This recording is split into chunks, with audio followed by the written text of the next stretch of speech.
Morning లేచిన దగ్గర నుండి మళ్ళీ రాత్రికి పడుకునేంత వరకు ఉరుకుల పరుగుల జీవితం. మర్నాడు చేసే టిఫిన్లు, లంచ్లోకి వండాల్సిన కూరలు, ఒకటేమిటి ప్రతిదీ ముందు రోజే ప్లాన్ చేసే రోజులు.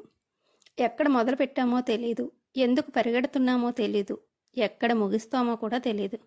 కానీ నడవాలి, నడిపించాలి, నడిపిస్తూనే ఉండాలి. ఎన్ని పరుగులు పెట్టినా జీవితంలో అప్పుడప్పుడు ఆగాలేమో, ఆగి వెనక్కి చూడాలేమో. అలా చూస్తేనే కదా గడిచిపోయిన గతం మనకి కనిపిస్తుంది.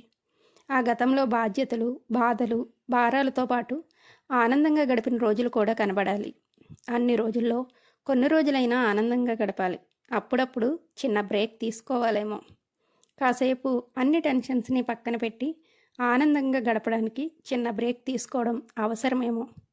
ఉండే పంచాయతీలు ఎప్పుడూ ఉంటాయి, కానీ ఒకరోజు మనం హ్యాపీగా ఉండాలి అనుకుంటే ఉండి తీరాలి. ఫ్యామిలీతో, పిల్లలతో గడపాలనుకుంటే అందరూ కలిసి హ్యాపీగా ఎంజాయ్ చేయాలి. ఈ సండే అయితే మా పిల్లలతో కలిసి కాకినాడ బీచ్కి వెళ్ళామండి. ఇంకా వాళ్ళ ఆనందానికైతే హద్దులు అవతలు ఏమీ లేవు.